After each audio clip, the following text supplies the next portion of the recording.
Il m'a racheté, a placé à ses côtés. Non, je n'ai plus peur de rien. Je ne crains plus rien, car le bon berger, alléluia, est de mon côté.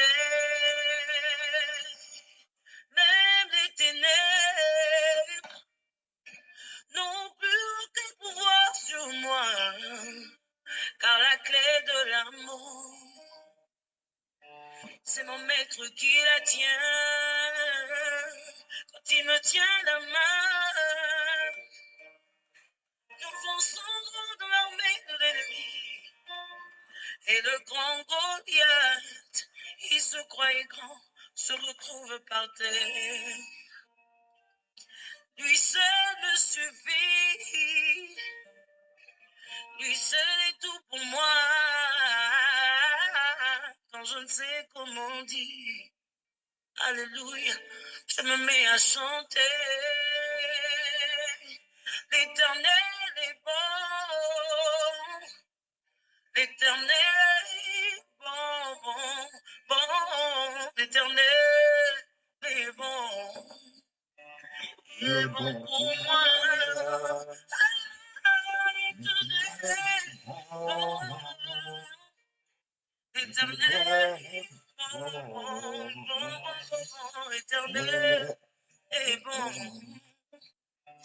Il est bon pour moi. Ses bontés divines, son amour parfait,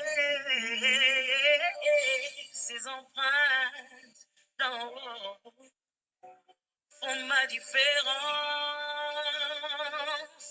Je ne suis qu'une fille, et lui est mon papa.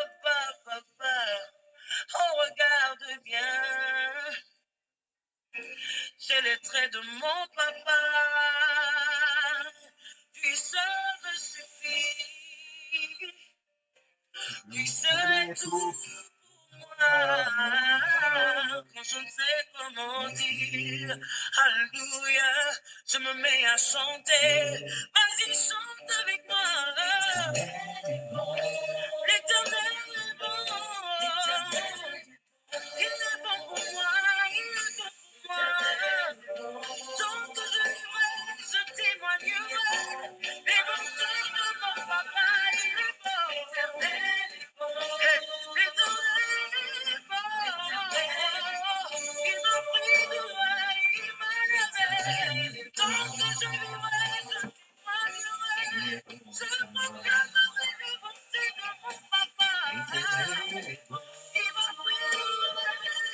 L'Éternel est bon, il m'a délivré, il s'était condamné. Aujourd'hui, je suis rassuré par la sang de l'Éternel est bon. L'Éternel est bon.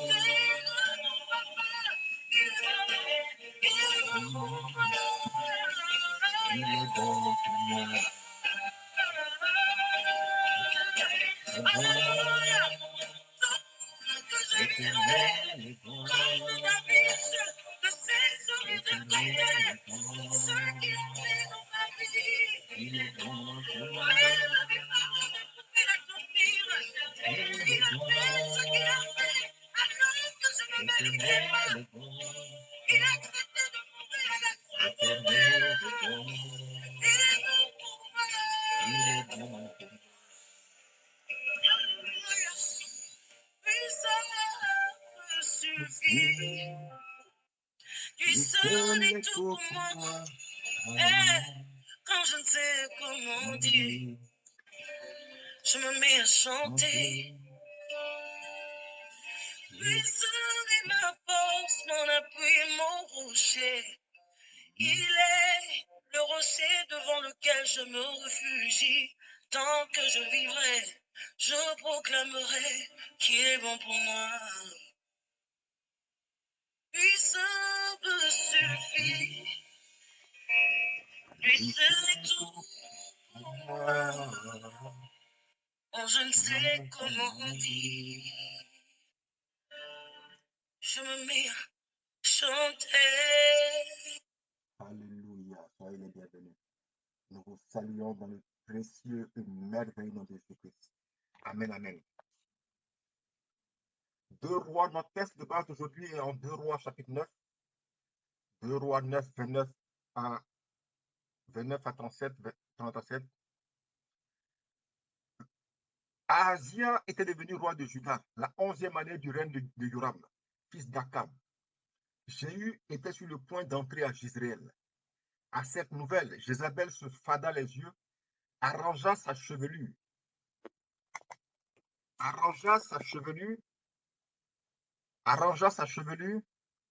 et se pencha à la fenêtre pour regarder. Lorsque Jéhu eut franchi la porte de la ville, elle lui cria, « Viens-tu pour la paix, nouveau Zimri, assassin de ton Seigneur ?» Il leva les yeux vers la fenêtre et s'écria, « Qui de vous est pour moi? Qui donc ?» Alors 2 ou 3 chambellans se penchèrent vers lui aux fenêtres. Il leur ordonna, « Jetez-la en bas. » Il la précipitait dans le vide, et son sang éclaboussa le mur et les chevaux. Jéhu passa sur elle avec son char.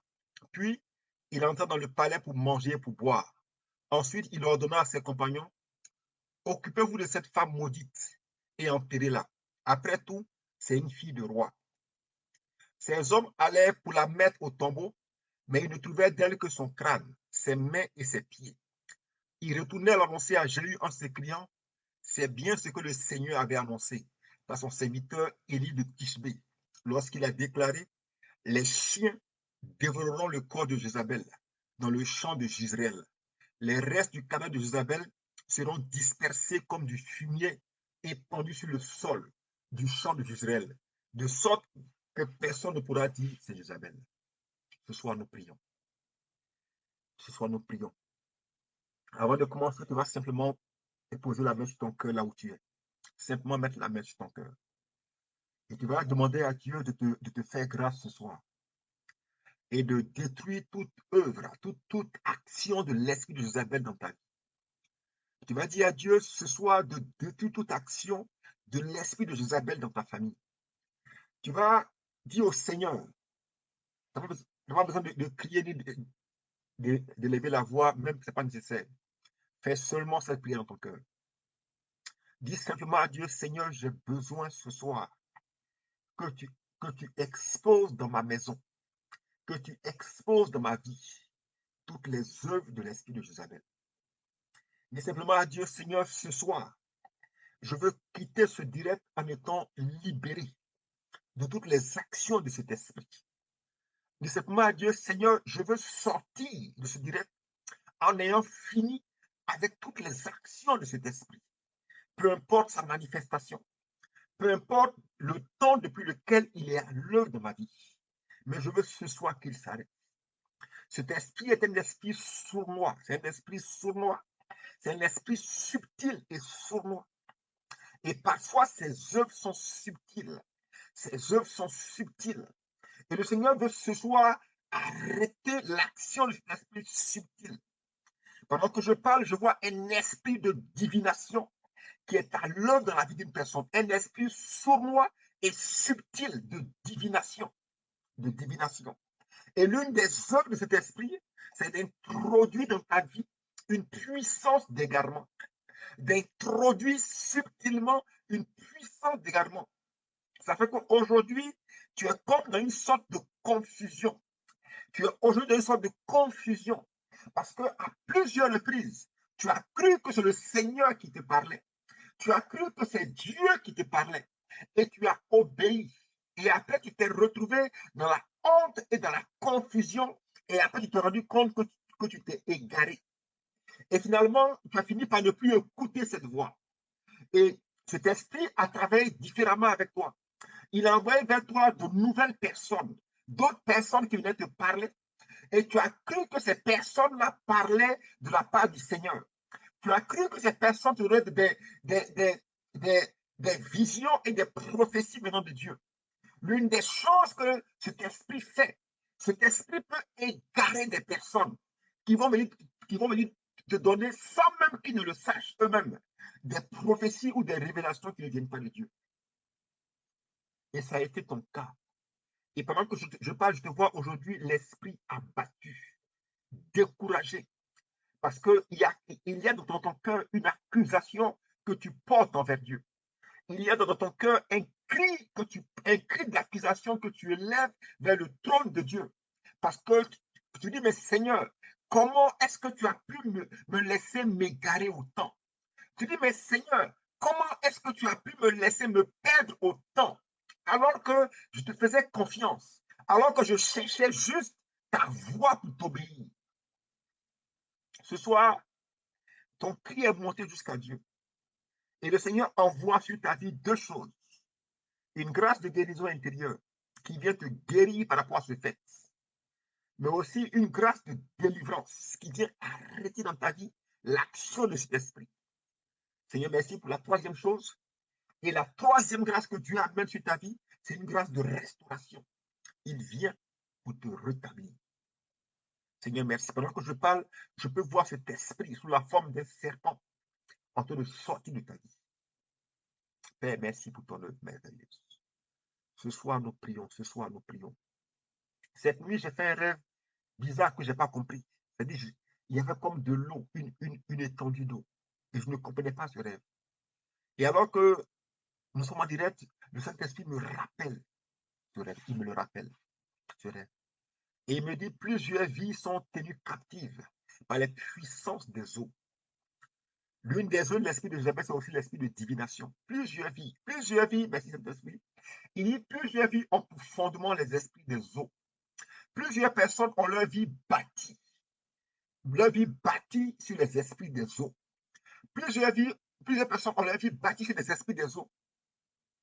Ce rêve que tu as fait dans lequel tu as vu un crocodile, tu as vu comme un caïman, c'est une révélation de l'esprit des eaux. De l'esprit des eaux. Je vois une personne dans la famille de laquelle le crocodile ou le caïman est le symbole de la famille.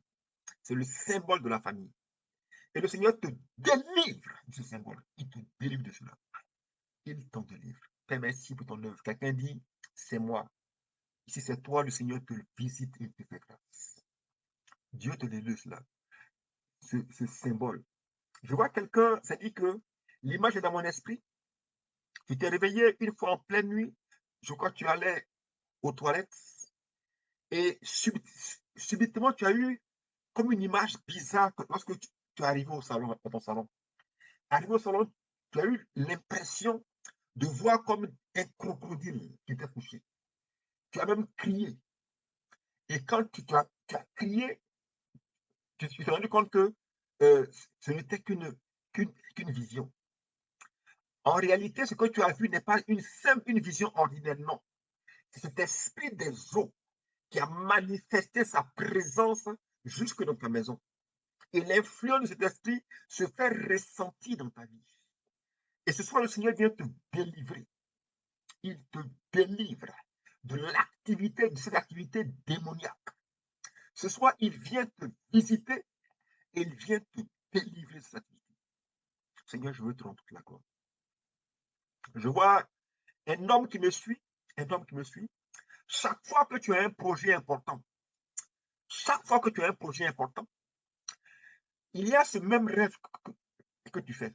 Chaque fois que tu as un projet important, la veille, il y a comme une femme qui vient dans tes rêves et qui a des rapports intimes avec toi. Et après, ce projet échoue. Et ce rêve, tu l'as fait à plusieurs reprises. Tu vas finir par le remarquer. Ça fait que maintenant, quand tu as un projet, tu jeûnes même pour cela. Mais malgré cela, cette femme vient quand même. Et elle ne vient qu'à des moments précis. Précis. Et ça a commencé à créer une frustration en toi, une frustration. Le Seigneur te délivre. C'est l'activité des esprits des eaux. Ce n'est pas juste une femme de nuit ordinaire, non. C'est un esprit des eaux. C'est l'activité des puissances marines. Et le Seigneur est en train de te délivrer. Il y a une alliance familiale qui crie contre toi. Une alliance avec les esprits des eaux. Et le Seigneur ce soir met fin à cette activité démoniaque dans ta vie. Il y met fin et il te libère. Seigneur, je veux te dire merci. Je veux te dire merci, papa. Je veux te dire merci. Je veux te dire merci. Père, je veux te dire merci. Merci pour l'œuvre que tu as accomplie. Que tu as accomplie. Seigneur, nous voulons prier ce soir, Père. Père, nous prions, mon Dieu, nous prions. Père, nous prions pour cette œuvre que tu es en train d'accomplir. Pendant que je prie, j'entends une voix qui remonte.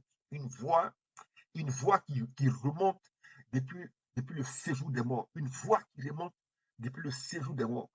Une voix d'accusation portée contre la vie de quelqu'un depuis le séjour des morts. Et cette voix d'accusation a introduit dans ta vie des maladies incurables. Cette voix d'accusation portée contre toi depuis le séjour des morts a introduit dans ta vie des maladies incurables, des maladies dont tu ne guéris pas. C'est une voix d'accusation. Cette voix d'accusation a pour fondement des alliances familiales. Elle a pour fondement des alliances familiales, La réalité est qu'au plan spirituel, tu n'es pas sorti de la maison des pères. Au plan spirituel, tu n'en es pas sorti. Je vois une famille qui détenait à la limite l'autre, qui était, merci cet esprit, ta famille était chargée des sacrifices du village. Cette tâche revenait à ta famille. Ta famille était un peu comme les sacrificateurs du village. Lorsqu'il y avait un rituel ou un sacrifice à faire, c'est ta famille qui le faisait. Ta famille était chargée d'aller discuter avec les ancêtres, d'aller discuter avec les esprits pour savoir qu'est-ce qu'il fallait offrir. C'est vrai que cette pratique, avec le temps, a été estompée. Mais cette histoire, tu la connais. La personne dont je parle connaît cette histoire. Elle connaît cette histoire. Et aujourd'hui, il y a une voix du séjour des morts qui introduit une réclamation. Parce que cette pratique devait passer d'une génération à une autre. Et elle a été interrompue. Le problème, c'est qu'elle a été interrompue, c'est bien, mais cette pratique n'a pas été jugée. Elle n'a pas été jugée pour amener ses esprits à ne plus introduire de réclamation sur la descendance. Et aujourd'hui, ces esprits introduisent une réclamation. Plusieurs personnes sont concernées. Il y a une personne qui introduit des maladies incurables, des maladies incurables, des maladies incurables. Pour te reconnaître la personne concernée, tu as toi seul, tu as dans ton corps 3 maladies incurables, toi seul. La seconde personne, pour te reconnaître, en ce moment, tu vis dans la confusion. Quand je dis confusion, c'est confusion sentimentale, confusion professionnelle, confusion sociale. À tous les niveaux, tu es dans la confusion. Et il n'y a pas 3 mois, tu as été expulsé de là où tu vivais. La personne a été mise dehors. Seigneur, merci pour ton œuvre. Merci pour ton œuvre. La troisième personne, merci Seigneur, la troisième personne, je crois qu'il y a, au cours de cette année, il y a un esprit qui s'est révélé à toi. Mais cet esprit n'était pas l'esprit de Dieu. Cet esprit s'est révélé à toi et il t'a demandé de lui offrir des sacrifices. Il te l'a demandé. Cette vision t'a troublé. Lorsque tu en as parlé à 2 personnes, il y a une qui t'a dit, va faire le sacrifice. Et il y a une autre qui t'a dit, ne le fais pas, ce temps est passé. Mais en réalité, cette vision que tu as eue est une réclamation. Pendant que je parle, la puissance de Dieu est en train de visiter ces 3 personnes. Sa puissance visite ces 3 personnes. Et le Seigneur est en train d'opérer dans leur vie une œuvre de libération et de délivrance. Et il est en train maintenant de mettre fin à cette réclamation. Il est en train d'y mettre fin. La puissance de Dieu est en train maintenant d'arrêter ces réclamations et d'y mettre fin. Sa puissance les arrête et sa puissance y met fin. C'est une délivrance totale et définitive. Cette nuit, dans le rêve que j'avais fait, le Saint-Esprit me donne d'autres décisions. Il y avait comme une mer, une mer. C'était une mer transparente. Et dans cette mer, il y avait des rochers. Il y avait, je crois, une mer ou un fleuve. Et il y avait des rochers. il y avait particulièrement un rocher en particulier, un rocher en particulier, un rocher en particulier. Et pendant que le Saint-Esprit me le rappelle, il me dit, il y a une personne qui te suit en ce moment. Il y a une personne qui te suit en ce moment. La description que j'ai faite est la description je crois, de tes origines. De là d'où tu viens, en fait, c'est exactement ce que ta région est. Il y a ce rocher-là qui représente l'autel démoniaque où sont pratiqués des sacrifices. Et il y a du sang qui se lève et qui relâche une atmosphère démoniaque et qui est en train d'influencer ta vie. La puissance de Dieu ce soir est en train de juger l'autel et de produire délivrance. Seigneur, merci pour ce que tu fais. Père, je te rends toute là. Seigneur, ce soir, nous prions pour renverser l'esprit de Jézabel. Père, nous prions pour arrêter cet esprit, pour arrêter ses œuvres. Seigneur, je veux te rendre toute la gloire. Généralement, avec l'esprit de Jézabel, il y a le démon guerrier qui travaille ensemble avec elle et qui est chargé qui est un peu comme son garde-corps, un peu comme son protecteur,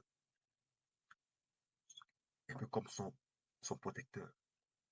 Et alors que je parle, le Seigneur amène mon attention sur ce démon guerrier. Je vois un démon avec une épée et un bouclier dans la vie de quelqu'un. Un esprit, un démon, un démon. Ce démon provoque chez toi de violentes colères. Ce démon provoque chez toi de fortes rancunes, de fortes rancunes. Et tu as fait un constat, c'est-à-dire que lorsque, par exemple, tu es en colère avec quelqu'un, cette personne a des problèmes. Ou bien lorsque il y a un problème entre toi et une personne, cette personne va se retrouver automatiquement dans des situations difficiles. Et il y a dans ton cœur de violentes rancunes, de violentes colères, un orgueil violent, un violent orgueil. La colère est parfois normale, mais chez toi, elle est violente. Elle est violente. Pendant que je parle, l'onction de Dieu est en train de t'envahir. Et Dieu vient te délivrer de cet esprit. Cet esprit a une fonction précise dans ta vie. Son rôle, c'est de t'empêcher d'entrer dans tes bénédictions. Il a une fonction bien précise. La Bible déclare que la colère a empêché Moïse d'entrer dans la terre promise. Et chez toi, cet esprit a une fonction précise. T'empêcher d'entrer dans les promesses de Dieu pour toi. Et la colère est là. Elle est ton principal problème. La puissance de Dieu renverse cet esprit. Tu vois, c'est aussi de toi que je parlais. Chez toi, il y a un caillou qui est adoré, une pierre qui est adorée. Et la pierre qui est adorée fait que ça fait que lorsque tu en veux à quelqu'un, il t'est difficile de pardonner à cette personne. Pourquoi? Parce qu'il y a une pierre derrière ton cœur, une pierre démoniaque. Et la puissance de Dieu est en train maintenant de briser cette forteresse. Seigneur, je te rends toute la gloire. Je vois une personne qui est liée par un péché depuis l'âge de 5 ans. Depuis l'âge de 5 ans, tu es lié par un péché. Depuis l'âge de 5 ans, ça a commencé quand tu avais 5 ans. Et jusqu'à aujourd'hui, ça ne s'est jamais arrêté. Le Seigneur dit, en réalité, c'est une forteresse. Le diable a bâti dans ta vie une forteresse spirituelle. Et cette forteresse te tient. Et ça fait que tu n'arrives pas à en sortir. La puissance de Dieu te visite en ce moment. Sa puissance te visite. Et le Seigneur, son onction entre à l'intérieur de la forteresse. Et il renverse cette forteresse dans ses fondements. Cette forteresse. Pendant que je passe, cette personne est envahie par le feu. Alors que je prie pour les forteresses, je vois l'onction qui est en train de visiter plusieurs. L'onction de Dieu est en train de visiter plusieurs. Je n'ai pas assez de temps pour dire ce que Dieu fait, mais l'onction est en train de visiter la vie de plusieurs. Je vois l'onction qui envahit même des maisons.